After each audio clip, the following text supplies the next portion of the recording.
வணக்கம், welcome to your channel.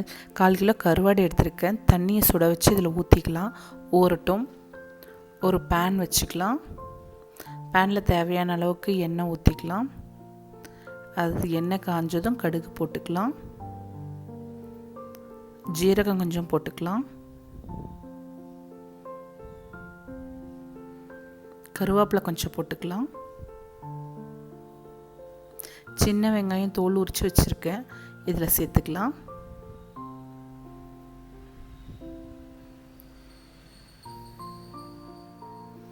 சின்ன வெங்காயத்தை நல்லா வதக்கிக்கலாம். அதுக்குள்ளே பூண்டு உரித்து தட்டி எடுத்துகிட்டு வந்துடுறேன்.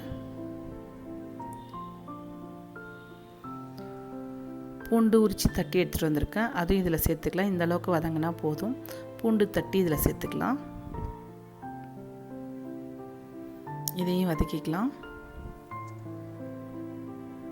கொஞ்சம் மஞ்சள் போட்டுக்கலாம். உப்பு கொஞ்சமாக போட்டுக்கோங்க, கருவாடுலேயும் உப்பு இருக்குது, பார்த்துட்டு போட்டுக்கலாம். கருவாடு க்ளீன் பண்ணி எடுத்துகிட்டு வந்துட்டேன். 1/4 கிலோ கருவாடு க்ளீன் பண்ண இவ்வளோ தான் வந்தது. இதுலேயும் போட்டுக்கலாம். போட்டு கொஞ்சம் நேரம் வதக்கிக்கலாம். இப்போ இதுக்கு மசாலா சேர்த்துக்கலாம். சின்ன ஸ்பூன் எடுத்திருக்கேன். சின்ன ஸ்பூனில் 1.5 டீஸ்பூன் வத்தப்பொடி, 1.5 டீஸ்பூன் தனியாத்தூள்,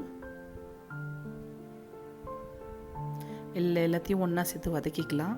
ஒரு பெரிய தக்காளி கட் பண்ணி எடுத்துகிட்டு வந்திருக்கேன், அதையும் இதில் சேர்த்துக்கலாம். இப்போ கருவாடு வெங்காயம் எல்லாம் பச்சை வாடை போகிற அளவுக்கு தண்ணி ஊற்றி கொதிக்க விடலாம். நல்லா கொதிக்குதுங்க.